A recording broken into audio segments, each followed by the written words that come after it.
Welcome back to another sketchbook tour. It has been a little while, but I have finally finished my sketchbook number 5. Yay! And it's quite chunky. I'm quite proud of the sketchbook, so I'm going to show you everything that is inside of it. I'm going to sit down now and I'll first talk about the stickers that are on the front, because I know people like to know about that kind of stuff. So let's see. This Rengoku, this Gojo, this Sukuna, all from anime sticker pack that my friend traded me. So I don't know exactly where it's from. This ampersand and this paladin sticker are also from a D&D sticker pack. I am making a goal for my future sketchbooks to not use any more stickers from sticker packs. I want to only use stickers from artists I really like that I have bought directly from their website or wherever they sell them. So that is my goal for the coming sketchbooks. Anyway, this clown sticker and this girl with flower sticker are from this sticker book. I'll put a picture of it on the screen because I can't remember the name of it off the top of my head. Then this apple and this heart are from this sticker book. I'll put a picture of it. This fish and I think this flower are from this sticker book.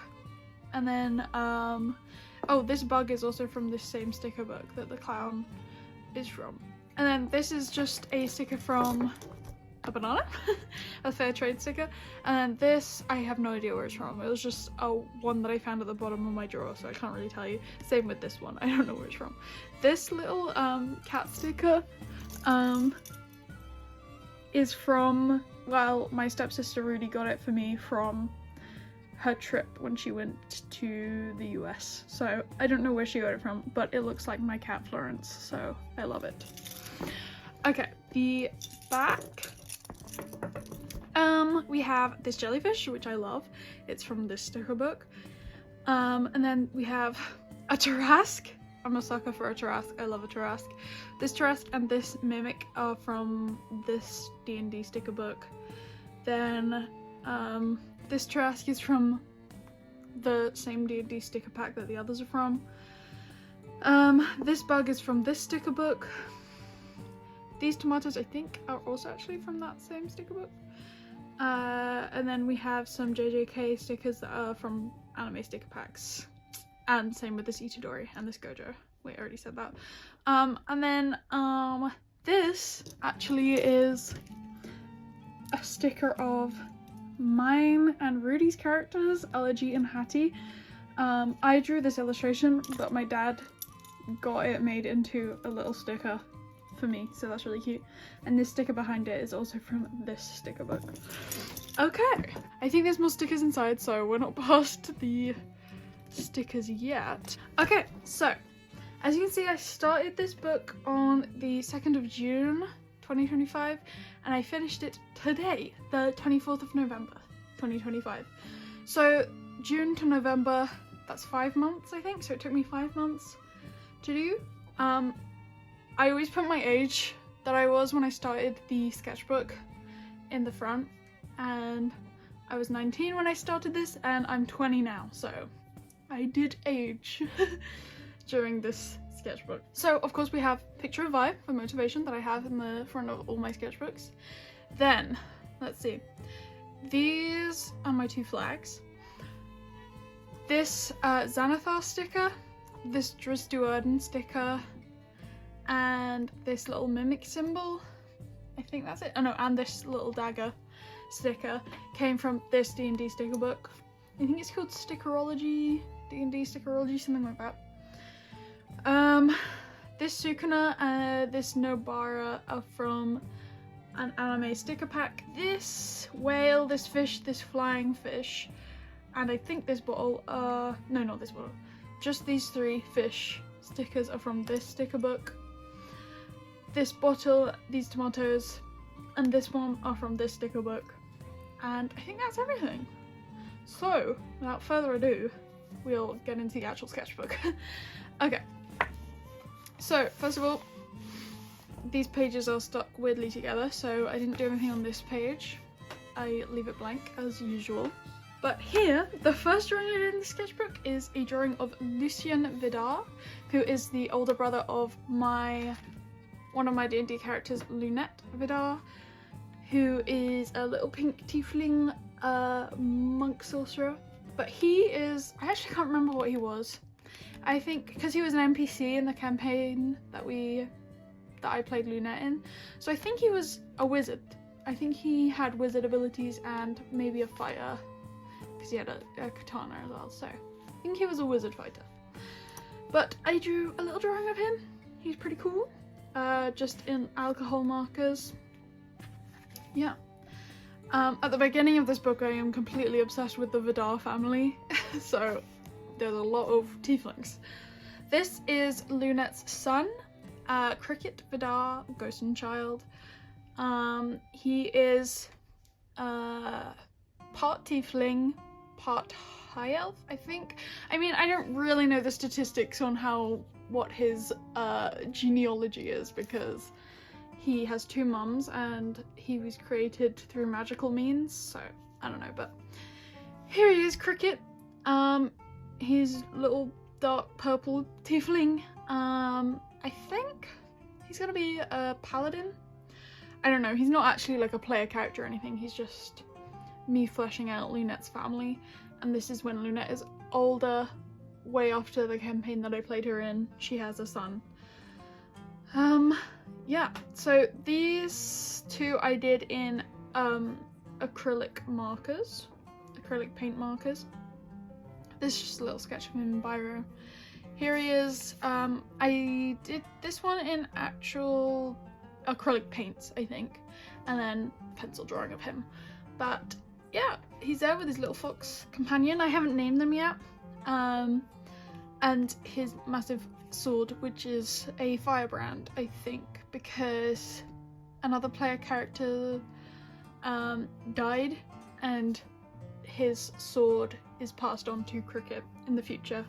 So it's either a firebrand or is it a flame tongue? I don't know. But yeah, that's cool. Cricket. Next is more Vidar family. Here's Lucien again in acrylic markers. And then this is Lunette's little sister called Karina. She has a longer last name now because she's married to two people. So she's called Karina Knox Finnegan Vidar, which is such a mouthful. But there she is, also in acrylic paint markers. And then we have, it's quite shiny, sorry, but we have Lunette holding baby Cricket, and Ziv is also here as well holding their baby. So cute. I had to add Ziv on more extra paper because she didn't fit on the page. Lunette and Cricket I did in pencil, and then I just put some watercolor over the top. And then Ziv is done in alcohol markers, I think. Yeah, but they're so cute. Such a cute family. I love them. And then, oh, to kill the vibe, next we have Lunette kneeling at her best friend Carson's grave. He is the player character that I mentioned passed away. Because he's a half-orc, so he doesn't live that long. So Lunette outlived him, unfortunately. But here's his grave, with a statue of his flame tongue that's always on fire. So that's pretty cool. Yeah. Next we have more Vidar family. The Vidars love animals, especially like goats, sheep, foxes. Those are their animals. So here is Lunette tending to some of the goats on her goat farm, because she's the queen, so she can have whatever she wants, okay? So she has a goat farm, and then little Karina also helping around the farm with another goat. And then this is Cricket holding a little baby goat. Here is Karina and Scylla, who is Lunette's fox companion. This is when she was alive. She does pass away in the future and becomes like a spectral fox, so that's pretty cool. And then Karina and Scylla again, just walking and singing. These all were referenced from various Pinterest photos because I wanted to get better at drawing animals, so I just found some ones that inspired me and I drew them as the Vidal family. Next we have Danae, who was my first ever D&D character. She is a paladin rogue, Azamar, but she has the Find Steed spell, and through that spell she summons Circa, who is her brown bear, who is her steed. And so these are some drawings of them. I really like this one. These are done in acrylic paint markers. I really like this one. I think it's really cute and I like the stars around them, but I don't so much like this one because I don't like Danae's face, but they're still cute. As you can tell, I'm still very much trying to learn how to draw more animals, so these were also referenced from Pinterest photos because I was just trying to get the hang of drawing animals. Also, by the way, sorry for the light in here, it is getting winter, so I don't have any natural light. It's kind of just my lamp that's fueling the visibility, so sorry about that. I'm sorry if the glare is really bad on some particular mediums or stickers in this book. I do just have a lamp. So here on this page is my little tiefling. I'm obsessed with tieflings, by the way, if you couldn't tell. I have so many tiefling characters. I want like a full rainbow of tieflings.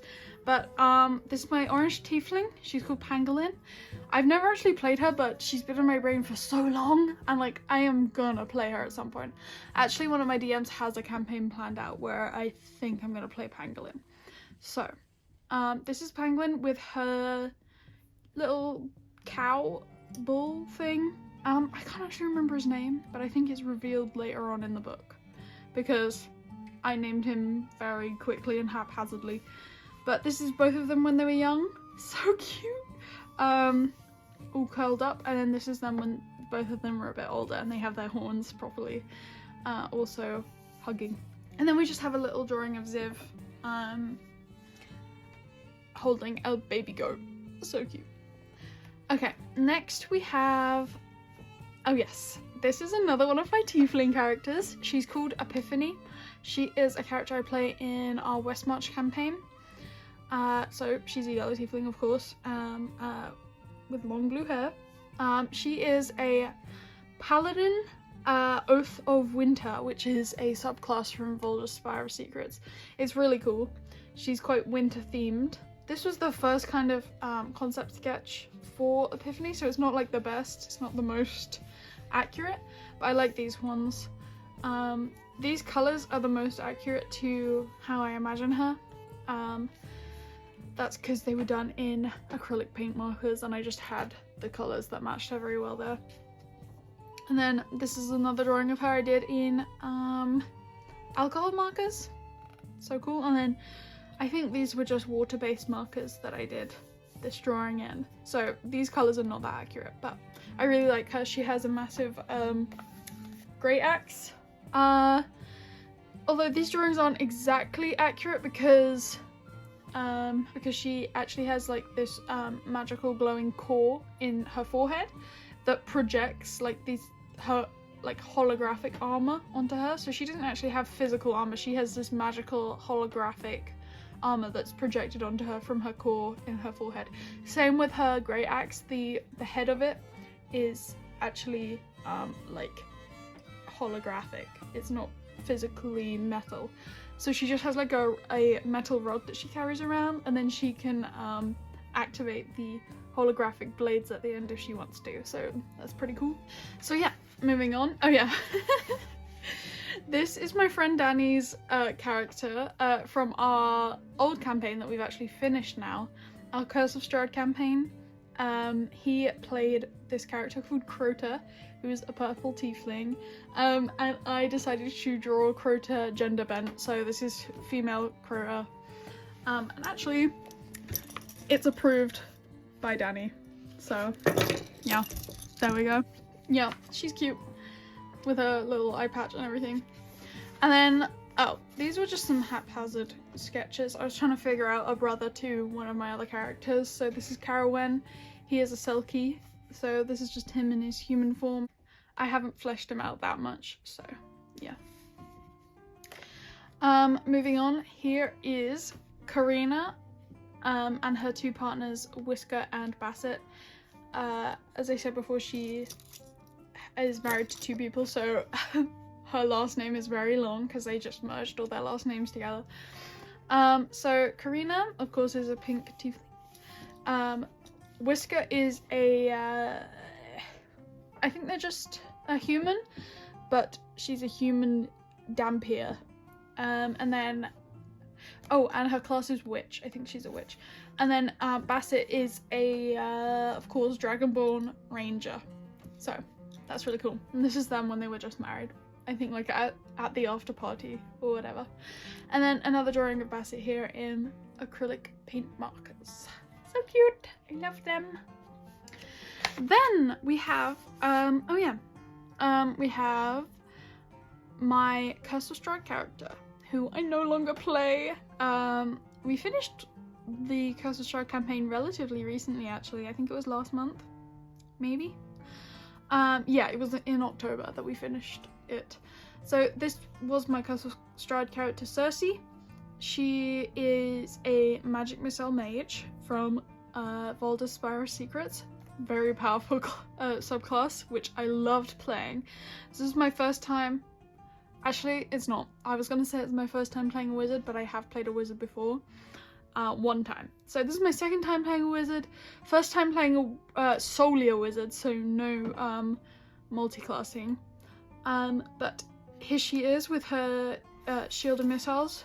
And she has an adamantine staff, and she has a mask of disguise. It's just a hat of disguise, but it's rebranded as this cool wooden bird mask.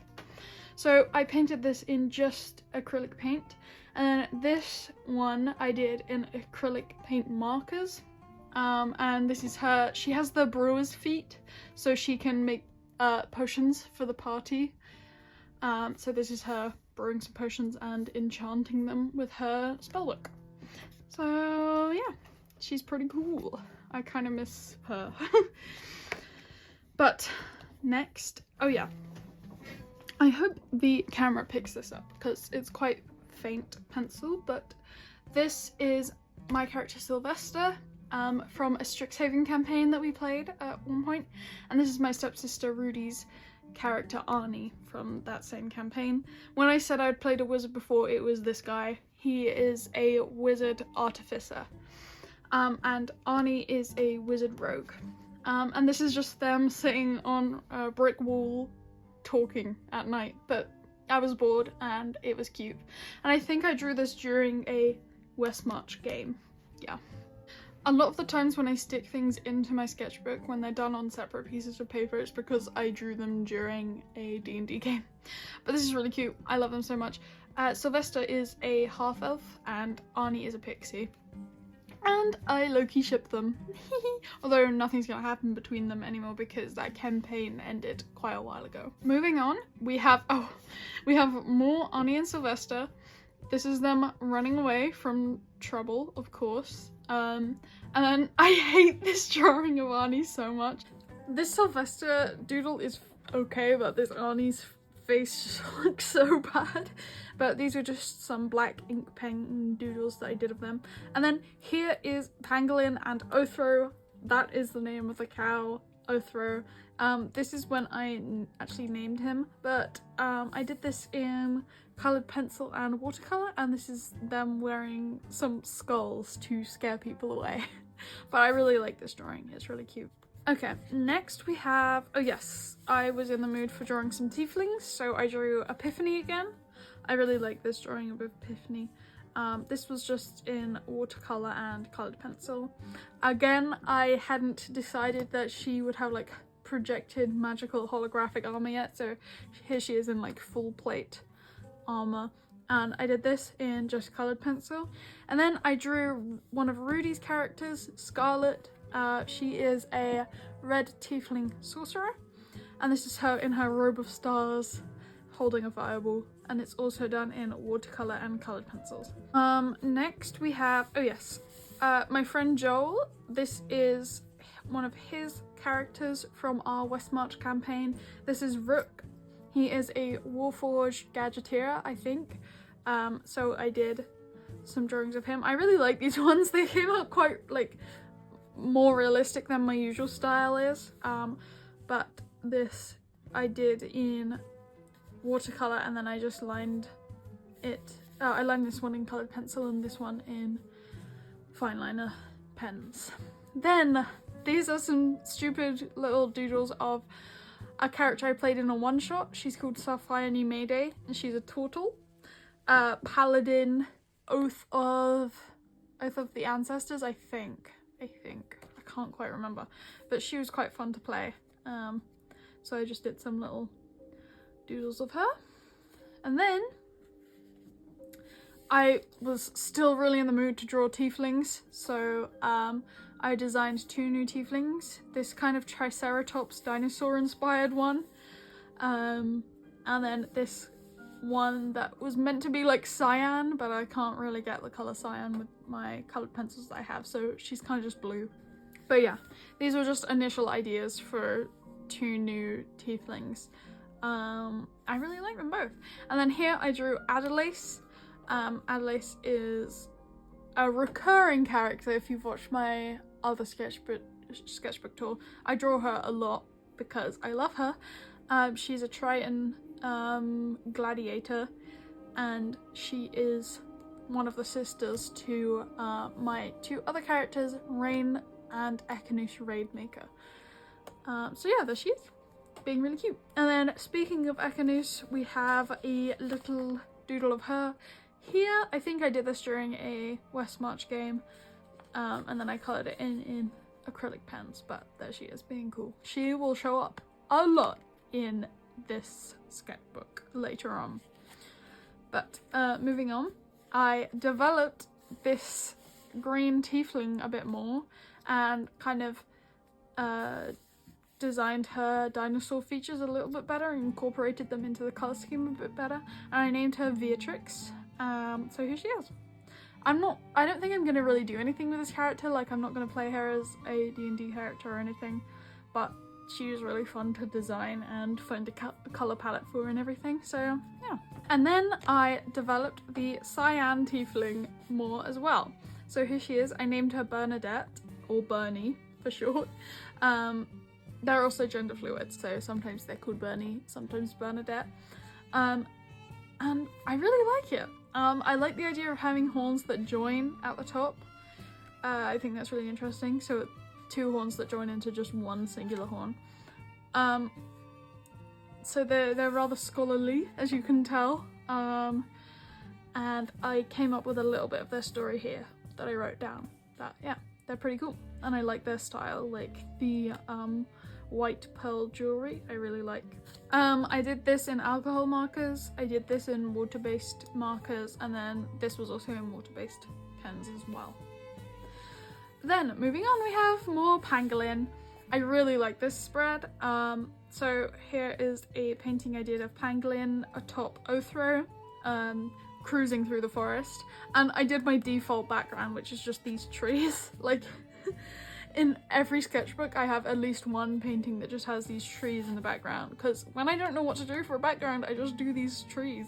But this is pangolin wearing a skull. It's really cool. I like the idea that she wears lots of different kinds of skulls of different animals. She's also a ranger, and I think she's gonna be a trophy hunter ranger, which is something from Valda's Spire of Secrets, I think, a subclass from that book. But yeah, I did this in acrylic paint, but I kind of gave up towards the end because I was getting really frustrated with mixing all the colours, especially when I had been using acrylic markers. We can just go in straight away and you don't have to mix any colours. So I finished it off with acrylic markers, but most of it was done in just acrylic paint. And then we have pangolin again here. This was right after my birthday, and my dad had got me a massive set of pro marker pens, which are my favorite kind of alcohol marker. So I did this in pro markers and I lined it in, I don't know what kind, but it was some kind of fine liner pen, but I really like how this came out, and this spread is really cool. And she's called Pangolin the Bad Omen because she wears a lot of sun motifs and symbols, And in my DM's world that Pangolin will be played in, the symbol of the sun is actually a bad luck charm, like it's a bad omen. So that's why she's called the Bad Omen, because she wears these skulls to scare people, and she wears a lot of symbols of the sun also to scare people away. So on the next page I have Pangolin's kind of duality, which is Lunette, who's the good omen. I never finished this, so unfortunately I don't like this spread as much as I like Pangolin's spread. But it was meant to just be Lunette sitting on her throne. But Lunette, of course, has a lot of symbols of the moon, which is seen as a good omen in the world that we play in. So they kind of balance each other out. I like how this came out. It's also done in Pro Markers. I just wish I kind of put more effort into this side, and then this could have been a good spread. But yeah, there is Lunette, the good omen. Next I drew, oh yes, I drew more Cersei, my Curse of Strahd character who I no longer play, but these are just some kind of doodles of her in red biro. This is her dancing, this is her just, I guess, with a side bun, and then a more coloured drawing of her with her hair up and Chuck, her little parrot, on her shoulder. So yeah, she's cute. Not much to say about this spread, not my favourite. Then moving on, I worked a bit on Lunette's parents, who sadly but classically in the campaign get murdered before her eyes. Of course, that's such a cliche, but I kind of took characters that I already had and made them her parents. So this is Io and this is Callisto, who are her mom and dad. Io was already a character I had. She was like this mercenary character I had, so I kind of tweaked the story a little bit so she could be Lunette's mother. And then Callisto was also just like a side character that I had in another story, so I made him Lunette's dad. And yeah, this is a little bit of their story, and here they are. I think this would be like on their wedding day or like coronation, I'm not sure, but yeah. Oh, it says here actually on the day of their wedding, so I guess this is when they were married. The next page is Elegy. This is my character that I play in the subsequent campaign after the campaign that I played Lunette in. This is like the campaign 2 of that series, I guess. So Elegy, and this is when the party went to this big party. When the party went to this big party or ball in the city of Upton.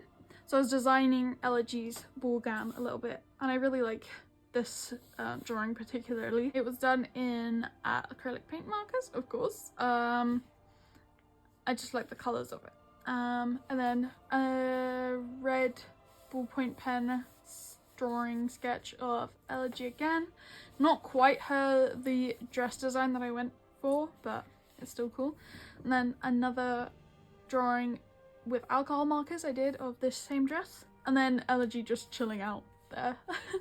Next, we have more Elegy still at the party. So the ball actually turned out to be more of like a tournament kind of thing. We showed up expecting just like a regal, sophisticated gala, and it actually turned into this tournament of games that we had to compete in, which was really fun. But I was like, she cannot run around and like jump in this. So I made it so that she could take the skirt off, and she would have these bloomer shorts underneath that she could run in, and then she could also take the kind of top shoulder bit off, and then she would just have more flexibility of her arms. And then if she wanted to use her mechanical arm Osiris, she could just take the sleeves off altogether. And so I then did this drawing. I like her hair in this, and her halo of flames behind her. Really cool. And then these are lyrics from a song, I think it's called Burn Your Village, and I really relate them to Elegy, so I wrote them down here. I think the vibes of these pages are really cool. And then next we have Lunette's page, because she also attended this gala in Upton City, and I wanted to design her ball attire. In my last sketchbook, let's find it. I designed a dress for her that looked like this, because I wanted her to kind of rep her kingdom colors, which is the kingdom of Vidar, or the city of Summerheath. This is the symbol of it. But I was like, this really isn't her. Like, I don't think she would wear that to a party. So I then designed this, and I really like it. I love this page in general. The colors are really nice, and I just think it's a whole vibe. But I did this in pro markers. I was kind of obsessed with them because I just got them. But I really like how this turned out. I really like the flower blossoms on her sleeves and her neckline and everything. And then I did this in acrylic paint markers, and this in colored pencil and watercolor. So this, like Elegy had, I wanted to do a version of her outfit that she could run around in. So this is her like classic original clothes she wore in the campaign 1 that I actually played her in. So I was like, yeah, she'd break out the old outfit to compete in this tournament. So yeah, that's really cool. And she would braid her hair to get it out of the way. Next we have more party shenanigans here. This is when my two characters met. It was crazy. I had to talk to myself a lot. But my campaign 1 character and my campaign 2 character met, and they talked to each other, and it was very fun. So this is just a little bit of their conversation here. And they're very different in temperament. So it was very funny. But the thing is, they both have the same accent. They have different voices, but they have the same accent because they're from the same area. So that was very funny to do, and try and differentiate between which character was talking, which wasn't too difficult because, as I said, they're very different, but yeah. And then we have Lunette and her lovely wife Ziv dancing here. Ziv actually didn't attend the party because of a whole bunch of other stuff that happened at the end of the party. But yeah, she didn't attend, but I wanted to draw them dancing anyway, because I think they would go to a lot of parties together. So this was done in acrylic paint marker, and then this was just done in pro marker. Okay, next. Oh yes, I remember after this drawing I had art block so bad for so long. So it was a long time between this drawing and this drawing. But then I drew a little drawing of my character Lenny, who is a little satyr warlock. It was really interesting. We did a one-shot. Well, I've played Lenny before in a couple games, but she was like an adult when I played them. She was like aged up. But then we did a little one-shot in the past, and I played Lenny as like a younger girl, and it was very interesting to actually like play a child as a D&D character. So that was fun. Here she is, being so cute. And then next to her we have a drawing of Epiphany, and what I imagine her steed will be like. Because she's a paladin, she will get the spell Find Steed. So I think she would have like this white reindeer. And I want to make it a little bit like Torrent from Elden Ring, like the way that it jumps and moves around. So I took a bit of inspiration from that. But I think I'm gonna call it Candle, because I'm a sucker for weird names. So I think it will be Epiphany and Candle. I did both of these in pro marker. Then we have more Epiphany. This is, actually, is this when? Yeah, no, this is when I decided she would have the glowing core in her head. So she has it here as well. Oh, that's coming unstuck. She has it here as well, and then she actually has the holographic blades of her great axe. She also gets this gauntlet that she punches people with as well. It's really cool. But this outfit is more based on her backstory, so she doesn't currently wear this. This is kind of a look into what her fashion was like in her backstory. Because of certain things. I can't get too much into Epiphany's character as a whole because people who play my West March campaign watch these videos, so I can't give too many spoilers. But yeah, there's Epiphany. I did this in acrylic paint markers and this in alcohol markers. Next. Oh yeah.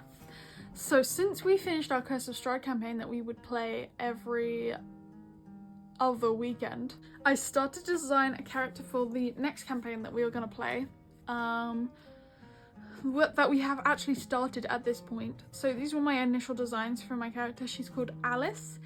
She doesn't really look like this anymore, especially not this. This is kind of accurate, and so will this be. I work on her design later on in this book, and I kind of fix her hair texture because this is not what I wanted it to be, and I just tweak her design a little bit. But I still really like this drawing of her walking in the rain with the lamppost behind her. And then this is her as a nebulaire, which is a race from, oh my god, I'm gonna butcher the name of it. I think it's Van Richten's Guide to the Eldritch Hunt. I don't know if that's right. But there's a race in there called Nebulaire, which are these like space people. And the way that this campaign is going, we all start off as humans, and something happens that turns us into a different kind of creature. I don't actually know what it is yet because we have done about 3 games of this campaign. So she's not a Nebulaire yet, she's still a human, but I just know that she will be a Nebulaire in the future, which is really cool. She's also going to be a monk, Way of the Fire Dancer, which is a subclass from that same Van Richten's Guide to the Eldritch Hunt. So this is why she's on fire there. Yeah, I don't hate this page, it's not too accurate to Alice's design. Moving on, I had such bad art block, as you might be able to tell, because one thing about me is when I have art block, the eyes of my characters get bigger, and I really hate it, and I don't know why it happens, but I just start drawing them with massive eyes, and that's not really the style I like to go for. So yeah, I wasn't happy, but I did a little drawing of Sonnet, who is the wife of my D&D character Rowan, who is an Eladrin gunslinger druid. Here she is. These are 2 drawings of Rowan. And then I drew Sonnet, who is her wife, but I wasn't too happy with this page at all. This I did in alcohol markers and then lined it in pencil. This is just in biro, and then this is just some water-based pens that I did some quick doodles of Rowan with, but I'm not really happy with anything here. Moving on. This is the beginning of a large portion of this sketchbook that is just focused on my beloved character Ekanus Ravemaker, who is the sister of the character I mentioned earlier, Adelace. Where is she? Right here. This character Ekanus. I love her so dearly. She was in my last sketchbook quite a lot as well. But yeah, I like start telling her story in chronological order, like literally on the next page. So this was skipping ahead a little bit because I was very excited, but it's a lot of context to explain that this is one of her lovers, who is a Selkie called Bayu, and someone has stolen her seal skin so she cannot turn back into a Selkie and swim in the ocean. And then this is them being really cute. Oh yes. I have a propensity to, like, for some reason draw characters nearly kissing. Like, I don't draw them actually kissing because that's too hard, but I draw them nearly kissing. So yeah, that's them. Then this is the start of me telling Ekanus' story. I might actually go into a bit of detail here, tell her story a little bit just so you have some context for the drawings. So Ekanus lives on this island called Mara Ridge with her family, and she is engaged to be married to this man Maddox, though Ekanus is slightly unhinged, as she feels very suffocated with the idea of settling down, getting married and having children. Like, that's not what she wants. She wants to be wild, she wants to be a pirate like her father, she wants to sail the seas and see the world and everything. But the thing is, she's very much in love with this man Maddox, and she's like, if I leave, I will always want to come back to him because I love him so much. I can't just leave, like, that's not an option. And he wants to settle down and have children, and she also does not want to do that. So in her twisted mind, the only logical thing to do is to murder him. Because she's like, if he's alive, as long as he's alive, I will always feel suppressed and misunderstood, but I love him so much that I will always want to come back to him. So through a series of events, the day before they get married, she ends up drowning Maddox in the ocean. The thing is, she is a water genasi, so she can breathe underwater. I haven't quite figured out how this is going to happen, but I think she's going to trick him in some way, maybe pretend that she's drowning, but I don't know how that will work because it's kind of well known that water genasi can breathe underwater, so I'm not sure yet. So she might pretend that she's drowning, Maddox jumps in to save her, and then she drowns Maddox by holding him underwater. Not to get too graphic or anything, but Ekenus of course is devastated, but she did this herself, like she murdered him herself, so she can't really, like, you know, she's wallowing, but the view is meant to be like, well, you did this to yourself, bro. Anyway, she does finally purchase a ship, she gets off Mary Ridge, she goes sailing, she acquires a crew, she becomes the captain, she sees the world and everything. And actually becomes a very revered pirate captain. She's very ruthless, she's very bloodthirsty, she's a dread pirate captain. And while that is happening, Maddox actually rises from the dead as a reborn. So this is a drawing of them the day before they were meant to get married. And then this is a drawing of Maddox as he rises from the water. He's covered in seaweed, he's undead. He is a reborn, which is a race in Dungeons and Dragons. He does not know why he died. He doesn't remember anything. The only thing he remembers is he just has one name in his mind, and that is the name The Daughter of the Sea, which is one of Ekenus's titles. But he doesn't have any other name. He doesn't know that that means that name is her or anything. He just knows that one name. But he rises with a longing in himself to understand what happened, of course. So, also, by the way, I know that The Daughter of the Sea is a name that is used in a lot of fiction, like there's a lot of books that it's used in, and I was inspired by the song The Daughter of the Sea, and I think it's from a video game or something, I don't know, I haven't played it. I just liked the song and I was like, that's a cool name that I'm gonna take for my character. But I think there's a lot of characters that have that, so yeah. Anyway, so he rises up from the dead. Meanwhile, Ekenus, she has a lot of lovers during this time.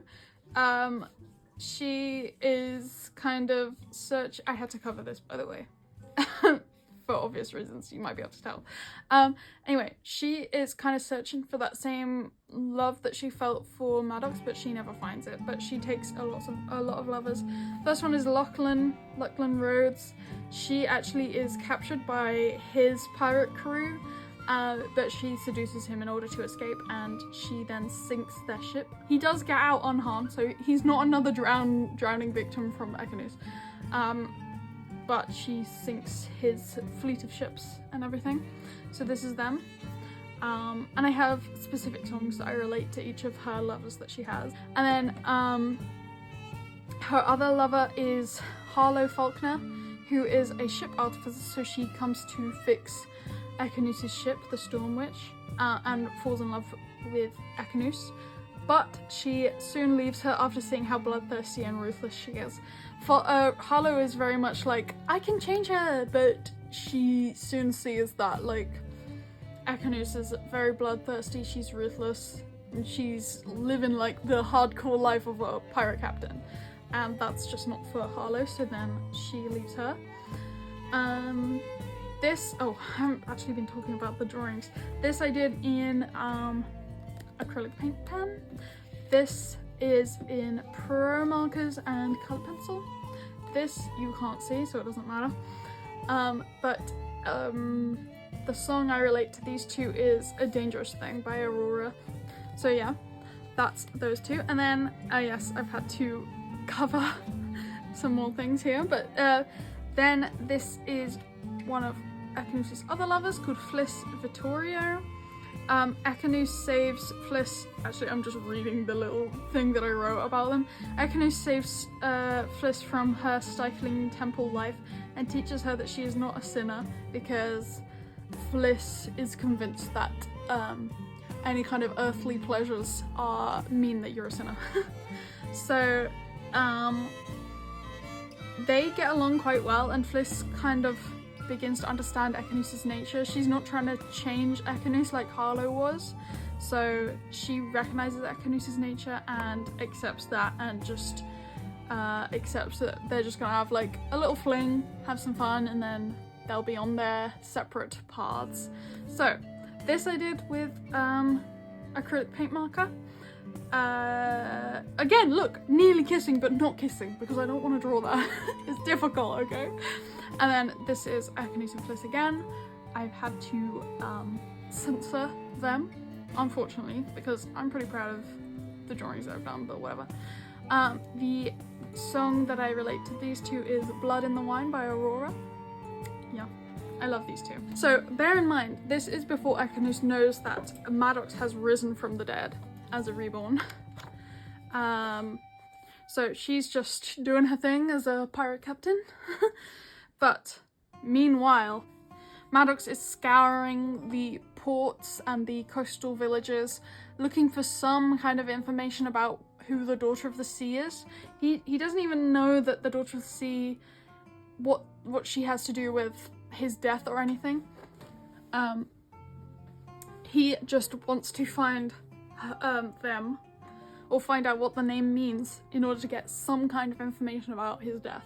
So he's scouring the port towns. He hires a ship, he goes from island to island. He's trying to figure out what people know about the Daughter of the Sea, and it turns out people know a lot about the Daughter of the Sea, because they all have sea shanties and tales and horrific retellings of raids that Ekanus's pirate crew have done, and kind of these songs telling people to beware of this deadly pirate captain. But she's become kind of this figure of legend that all of the coastal towns know about, and kind of a character. Like, she's kind of been characterized to like warn children not to, I don't know, play by the ocean too much or whatever, otherwise the Daughter of the Sea will get you. But still, no one's actually mentioned her actual name, which is Ekanus Raidmaker. So he's still trying to figure out who that is. But he comes to this one coastal village, and he goes into this tavern, and the tavern keeper is actually like, the Daughter of the Sea stayed in our tavern not too long ago. And Maddox is like, can you tell me what room she stayed in? Maybe there's some clue in there about something. And so he does. He goes up to the room that Ekanus stayed in the tavern.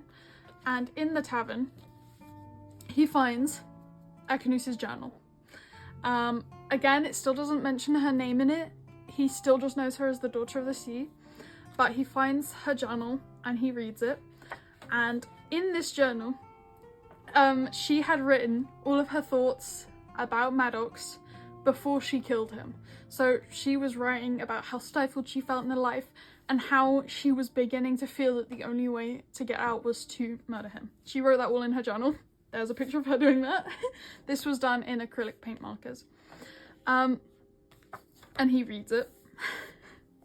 This was done in alcohol markers. He reads it all. And at the end of the journal, it mentions the name of a ship called the Storm Witch. So now he has another piece of information to chase.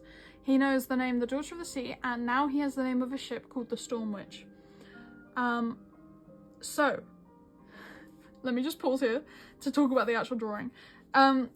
Maddox, once he became a reborn undead creature, he lost his irises and pupils, because he's also a warlock of the undead. Is it Pact of the Undead, or is it just an undead warlock? Basically means that they can have a form of dread. In D&D, oh my god, I'm explaining this so bad, I'm sorry. A undead warlock, or a warlock of the undead in D&D, can changed their physical form to be something that is completely scary in order to scare people, of course. It's called Form of Dread. So Maddox doesn't know yet that he can do that, but because he is undead, he's a reborn and a warlock, he has like these blank eyes and everything. So he knows the name of the Storm Witch, so now he goes about more port villages. He's still chasing this new piece of information now, and eventually he comes to a town, and he asks someone, do you know of the Storm Witch? And the person's like, oh my gosh, funny you ask, because the Storm Witch is actually in port right now. It just docked this morning. So if you hurry, you can probably get down to the Storm Witch. And he's like, oh my god, yes, I finally found it. So he runs down to the docks, and he sees the Storm Witch, and he gets onto the ship. Again, he doesn't know specifically that the Daughter of the Sea is Ekanus, but he gets onto the ship. The ship is empty because they're docked, and so all the crew is about the village, kind of stocking up and going to the tavern and doing whatever they want. I have designed all of Ekanus' crew as well, it's in my other sketchbook. So he gets on the ship. The only person on the ship is Ekanus. And this is where we come to this picture. He approaches the woman he sees on the ship. He doesn't recognize her because his memories are gone. He only knows the name, the Daughter of the Sea. He doesn't know the face of the woman he loves. So he approaches her. I really love this drawing, by the way. Like, I spent so much time on it, drawing the whole ship and everything, and the light, and yeah, I just like the composition of it as well. Maddox here in the foreground, and then we have Ekanus standing on the upper deck, looking out to sea. So Ekanus does hear someone board her ship, but she's like so badass. And like, she knows she can take on anyone who approaches her. She doesn't even need to like turn around to greet them. She just knows that they'll talk to her, and she can handle whoever approaches her. Then he asks this woman on the ship if she knows the name, the Daughter of the Sea. And she's like, yeah, I do know that name very well. And then she tells him the whole story of the Daughter of the Sea, and she's feeling wistful, right? She's feeling nostalgic. She's looking out to the ocean. She hasn't even turned around to see who's asked her this question. She tells him the whole story of the Daughter of the Sea, and also tells him that the Daughter of the Sea, who is actually her, once drowned her lover. And then a little pause on these pages. I did these two in alcohol markers, and then this in watercolor paints, sorry, and lined it in colored pencil. But actually, if you can see here, he has his pupils in this frame. It's because he has learnt in the time to disguise his undeadness because it freaks people out. So here he has pupils and not just blank eyes. I hope I'm being coherent in telling this story. But she tells the story of the Daughter of the Sea, which I wrote here as the lyrics from the song The Daughter of the Sea, but I changed the lyrics a little bit because that's about a daughter and a father and a daughter, I think, so I changed it to be about lovers. So she tells him that story. Then she turns around and says, I'm the Daughter of the Sea, actually. And he is so surprised. As you can tell on this page, I was so burnt out about, like, I was putting so much effort into these pages, like non-stop drawing. I was so burnt out. So these are like the most simplified bad drawings. But she turns around, reveals she is the Daughter of the Sea, actually. He is so shocked and surprised. And like, he has to like keep a handle on his Form of Dread, otherwise it will come out. Because it happens when he experiences strong emotions, it like lashes out, and he doesn't want to scare her. But he's so shocked that he's finally found the person that he's been looking for. And not only that, she is the one who killed him. She opens her eyes and finally turns around to see who she's bloody telling this story to. And she is, well, first of all, here's another drawing of them standing on the deck of the ship looking at each other, kind of just both in mutual shock. She's shocked because she killed him, and he's shocked because he has finally found the person he was looking for, and finds out that not only was it the woman he loved so dearly, but also the person that killed him. So then, here's Ekanus being shocked. And then her telling him to get off her fucking ship. She is so freaked out, shocked, kind of like very taken aback, of course, because she killed this man. And also it's the person she loves very dearly, who she hasn't seen in like, I'd say a year and a half is how long between her killing him and this happening. She lashes out in anger, because that's the kind of person she is, and tells him to get off her fucking ship. Now, when I was writing this story, I didn't know if Maddox would be following and chasing Akanus in order to get revenge on her, to kill her, or if it would be more interesting that even after finding out that she betrayed him so badly, he is still in love with her and still wants her affection so badly and wants her to come home with him.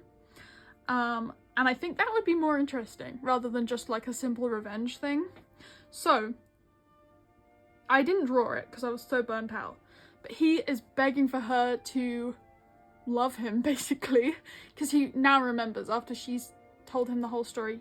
He remembers and he's begging for her to love him and like asking why she did that to him. She unfortunately doesn't feel any sympathy for him, or she does inside, but she knows that she can't let herself fall victim to loving him, I guess, otherwise she will go back, like she will have to go back with him because she loves him so much. So she tells him to get off her ship, and actually I think in the end, I haven't drawn it, I haven't figured it out completely, but I think she's gonna like kick him off her ship, like physically kick him over the edge of the ship, and he falls into the water and she sails off with her crew. Yeah. And then the story is to be continued, because I do have a lot more of the story in my brain. I have a whole Spotify playlist that tells the whole story. It wouldn't make sense to anyone else listening to it, but it makes sense to me. And it tells the whole story of it. But that's where I'll leave it here, because I have been rambling and this sketchbook tour is going to be so long, and I know some of you just want to see the art and don't want to hear about the D&D character backstories. So I'll leave that there.